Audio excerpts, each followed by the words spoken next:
If the era of globalisation is definitively over, then what comes next? This is one of the biggest and most tricky questions that policymakers and thinkers grapple with at the moment. The signs that the old global order is being dismantled are impossible to ignore. Just look at Donald Trump's assault on the global trading system, the widespread use of sanctions and tariffs as tools of economic coercion. Look at China applying a chokehold to exports of key materials like rare earths, or the increasing willingness of governments of any colour around the world to intervene in financial markets or business strategies.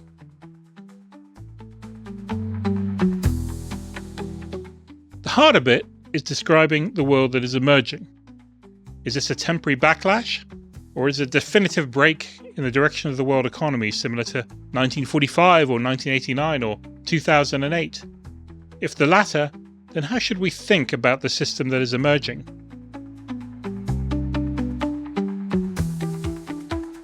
That is the big question we're going to tackle on The Big View this week. It's what we do at Reuters Breaking Views. We tap our best sources around the world for fresh insight into the biggest issues in business, economics, and finance. I'm your host, Peter Thal Larsen.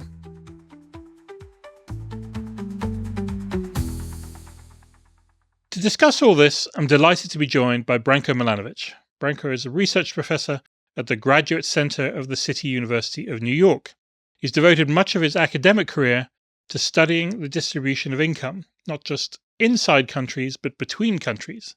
Almost a decade ago, he published an influential book, Global Inequality, which offered a new account of how the rise of China had helped reduce inequality between countries, but widened inequality inside countries like the United States.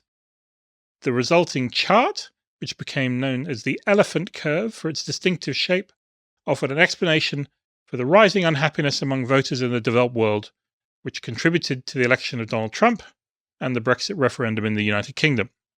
Branko's latest book is called The Great Global Transformation: National Market Liberalism in a Multipolar World. And I'm delighted he is joining us here in the studio in London's Canary Wharf. Branko Milanovic, welcome to The Big View. Well, thank you very much, Peter. It's really a pleasure to be here.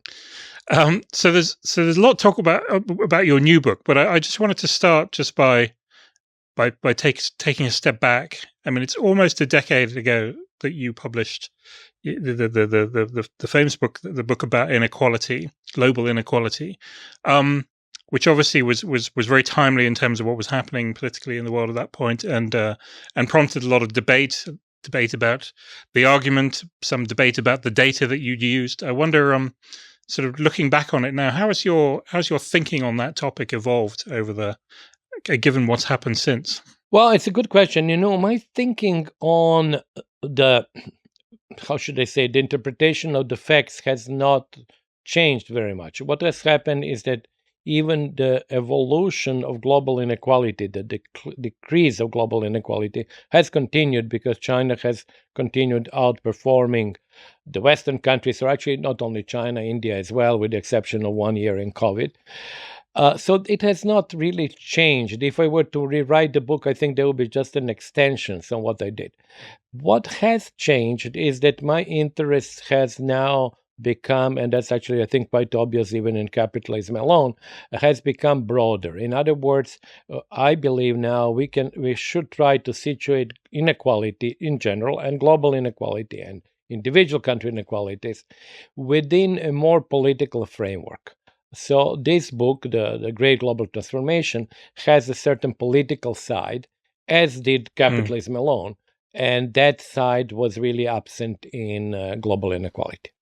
So I see. So you have to look at the economics and the politics all joined up. I think you have to look in economics and politics. And I was recently, when I was writing something else, I was somewhat critical of people who just look at numbers and economics, because inequality is essentially a social phenomenon. It's very hard to say that inequality can be studied only as an economic phenomenon without at all taking into account politics. It's rather obvious. Tax rates are determined by politicians. Subsidies are by politicians.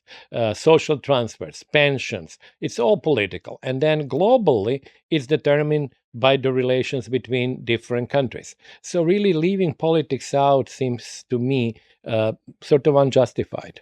Yeah, I think that's right, and also just the perception of inequality is also kind of important in the political debates. You Absolutely. you pointed out that the rise of China and that global inequality had decreased, but obviously that at the same time inequality within, particularly in the developed world, Right. inequality had increased, and it seems like there's something there about not just about the absolute levels of income or levels of equality, but relative how people were doing relative to each other, which then Yeah.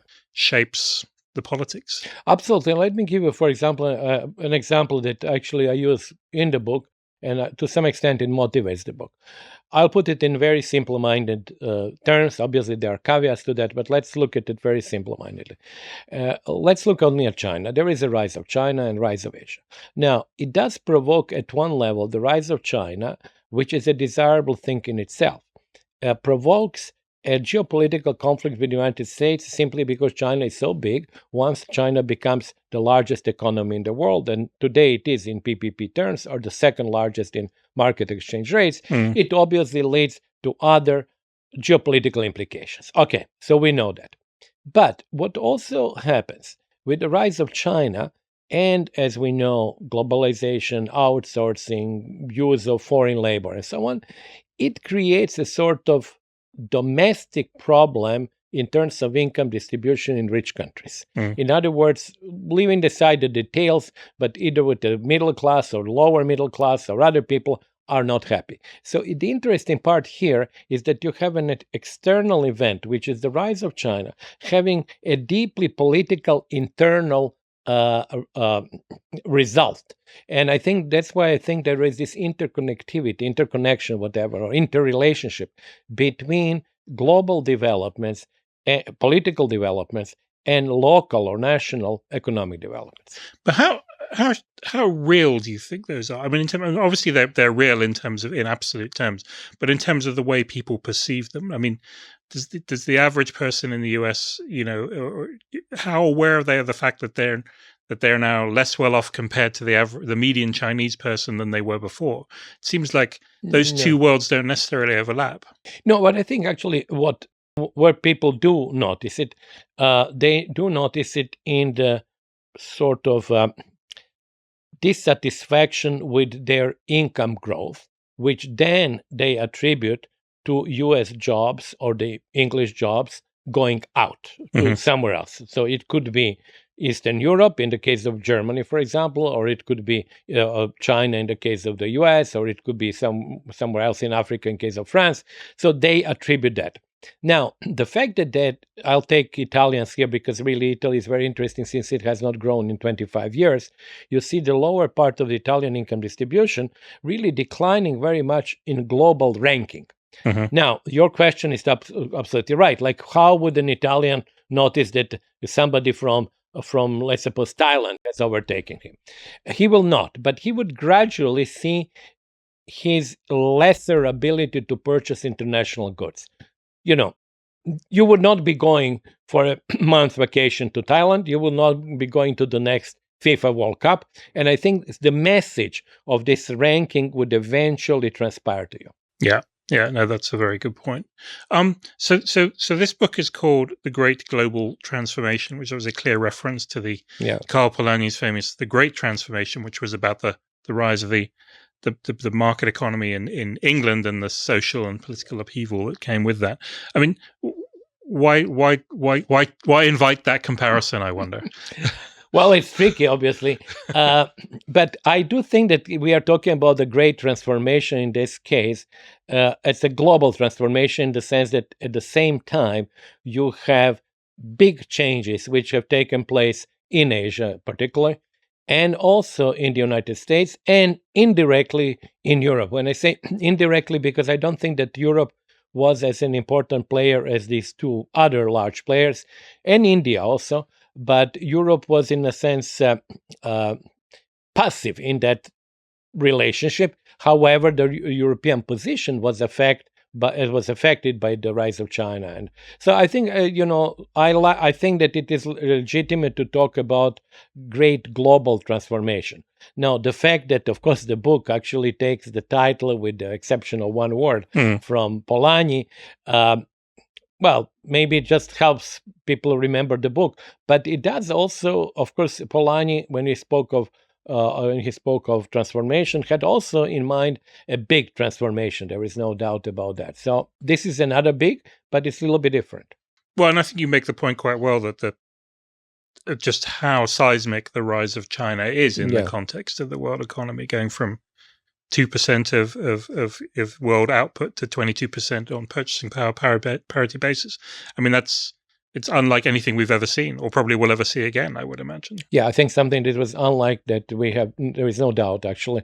And I do a small calculation where I say, okay, let's suppose that you have some unit of util, something, and then you say, okay, how many utils have been created when you have 40 years of uninterrupted growth at approximately 8% per year for approximately 1.1 billion people. That was the approximate number of the Chinese over that period. And you calculate that number, and it's number X. And then you say, okay, how about Japan? Japan had also about 35 years of growth. But the problem is that Japan is 100 million people. So you really have an entirely different order of magnitude in case of China. And Japan did not grow at 8%. It didn't grow, but it during the best period, it actually grew, I think, about 7%. So it was close. But the simple difference it lasted longer in the case of China uninterruptedly, and then the number of people was 14 times or whatever, 10 or 11 times larger. So that makes a difference. Yeah.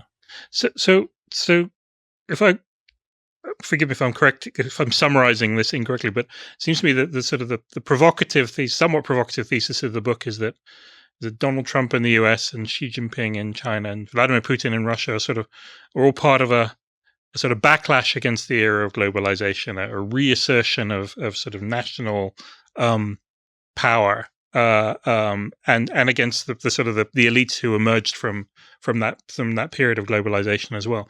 Can you just expand on that a bit? How you connect those three? Yeah, I'm sure that's actually probably the most contentious, possibly, part of the book.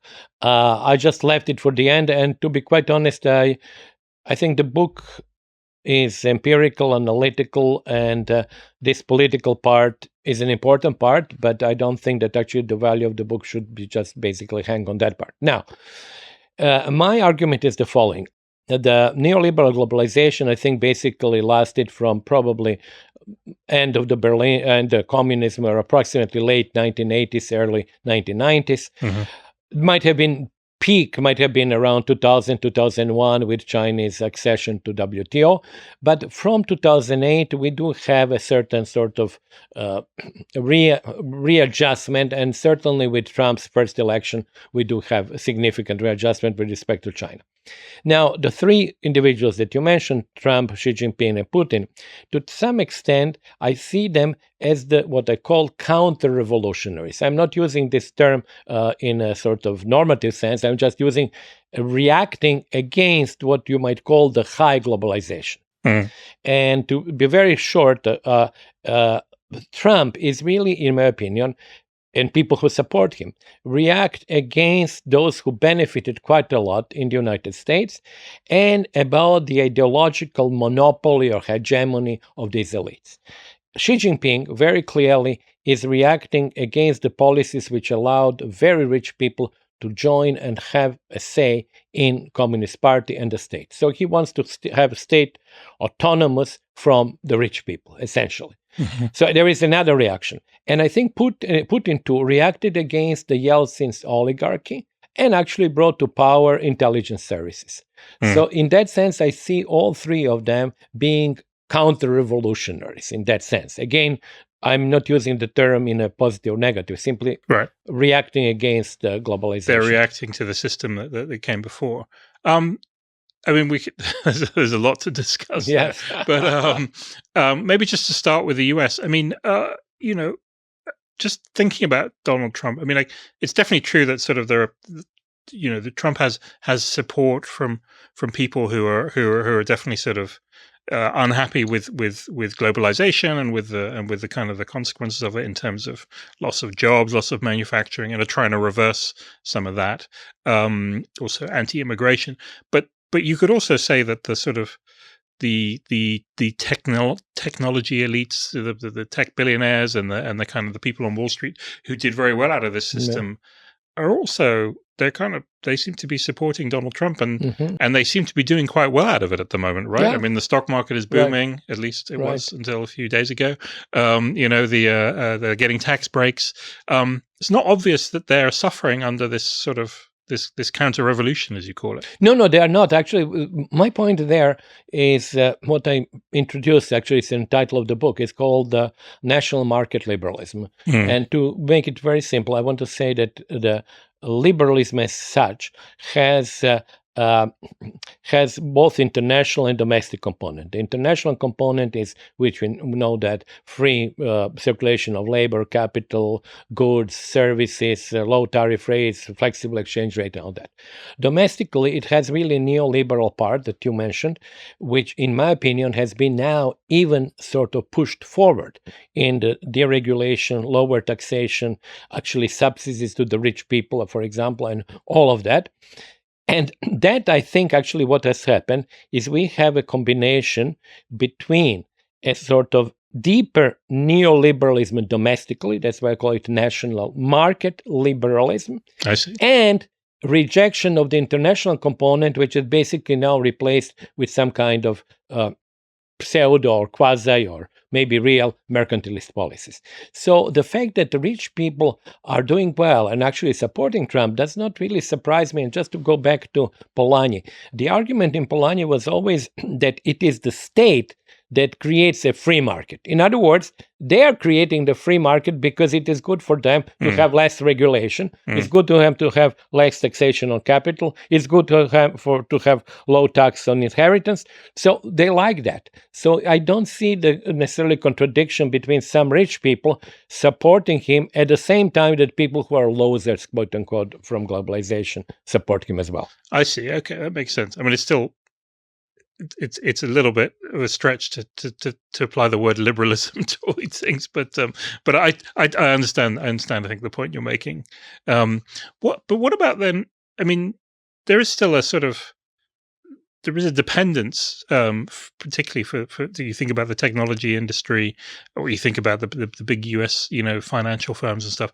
They are still their interest is still in having access to a global system, right? In being able to trade, being able to sell their semiconductors or their cloud services or whatever it is around the world. So there is a tension there. I mean, I just wonder how you think that resolves itself. No, there is. I mean, surely there is a tension, but I do think that if you look at the situation today and compare it with 20 years ago, I think we do have to, or even 10 years ago, we have to recognize that we have entered a different world. So we have now, even this idea of friendshoring, or actually looking at the political implications of outsourcing or supply chains, that really didn't play a role 10 years ago. But nowadays it does play a role. Now we have not had a sharp cut that essentially there was huge globalization and then bang, it ended. We don't have that. And even if you look at the trade as a share of GDP, it has not actually declined. So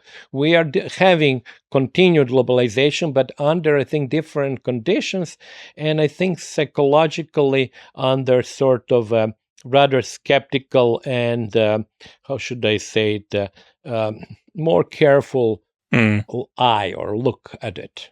Yeah, I think that's definitely fair. But do you think? I mean, there is an argument that says actually that this is really about the US, which is sort of withdrawing from the international order, and actually, particularly look at trade.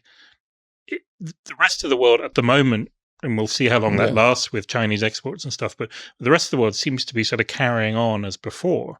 I mean, do we necessarily need to think about this as a complete breaking apart of the system, or is it really a U.S. story? Well, it's a very good question, actually. Of course, U.S. story can never be a U.S. story because U.S. is too big, so it becomes a global story. But I do agree with you that, of course, the rest of the system, you can say, actually, it's continued more or less as it was. However, even if you look at Europe, it's not exactly. First, you take the relationship with Russia. That's a significant change. I mean, Yeah. lack of imports, sort of seizure of assets and all of that. That also falls under the category of deglobalization.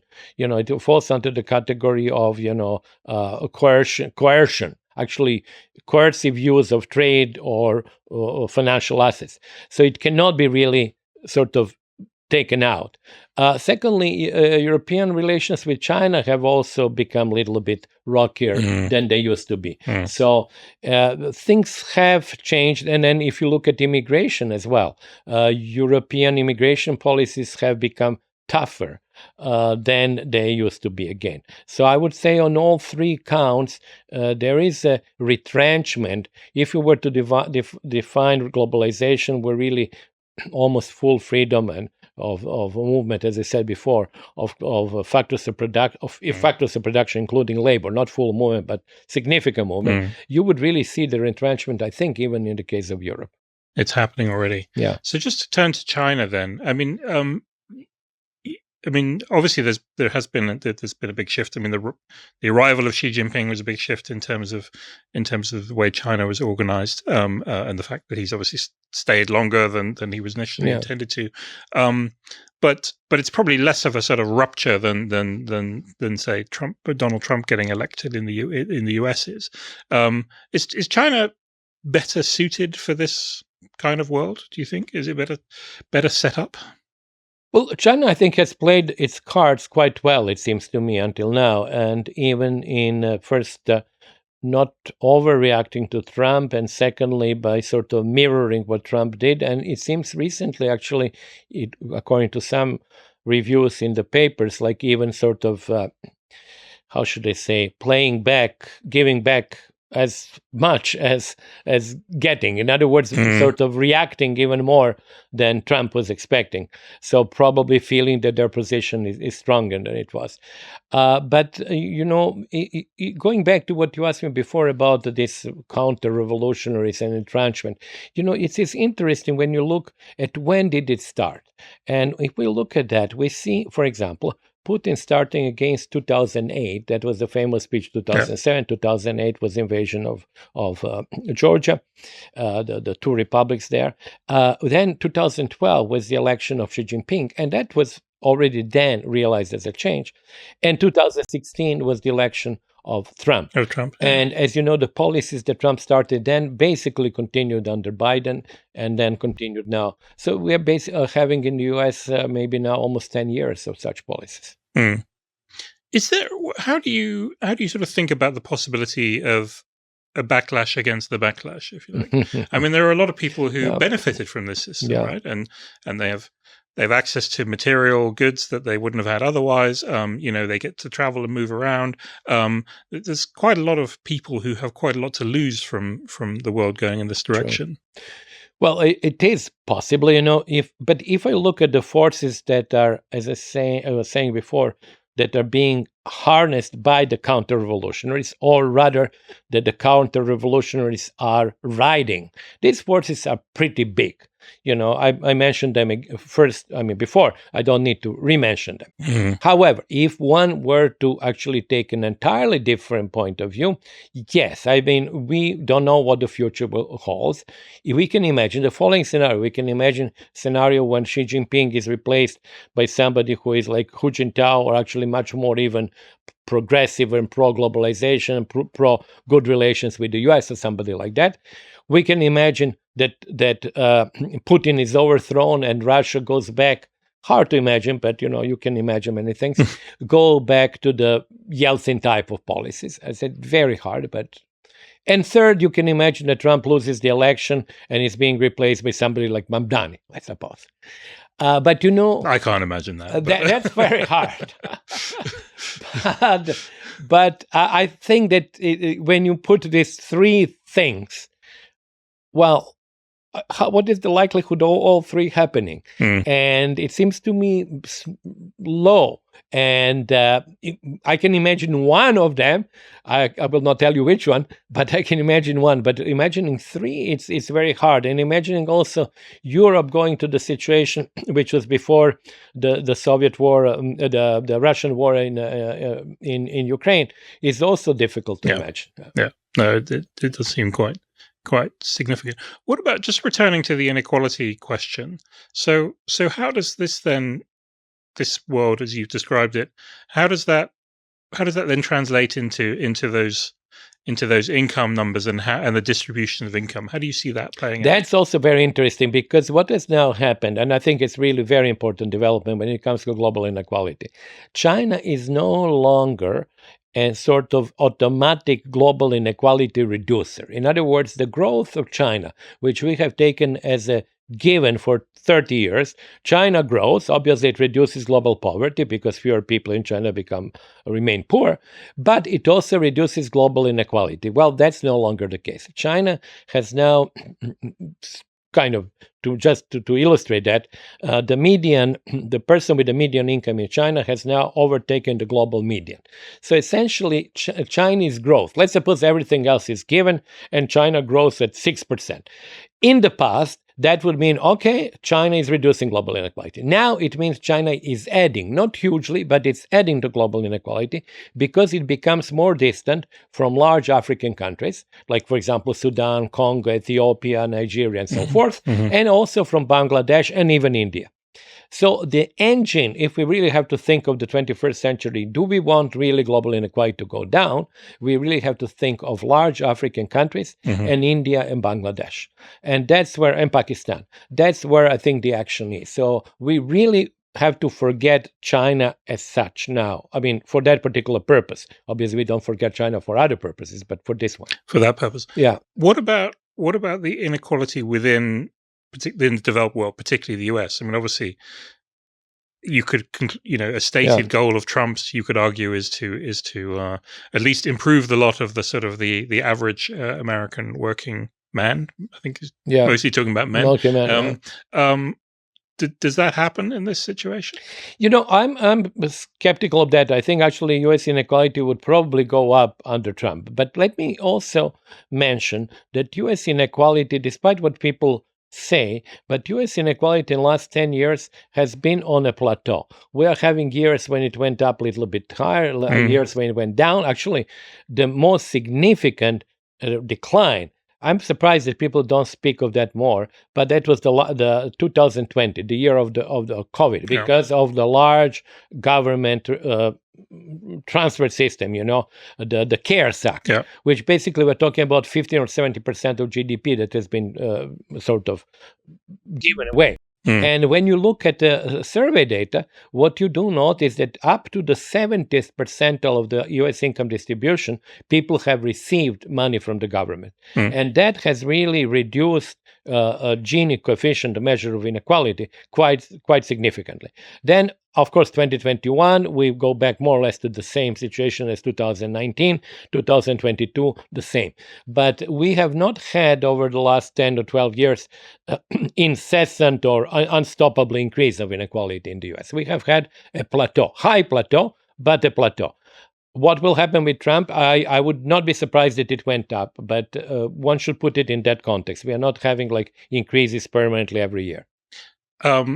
I have to ask you, I'm actually amazed that this hasn't come up yet, because every conversation these days, AI comes up immediately. And we've been talking for half an hour without mentioning AI. But thinking, not asking you to comment on the technology, but just the possible economic consequences of that. I mean, the general assumption seems to be that would be bad for inequality. It will lead to more inequality. Do you sort of see that happening? Yes, I do. But Peter, you didn't realize that all my answers were actually ChatGPT? Okay, I see. You see now it's actually You've just got something whispering in your ear.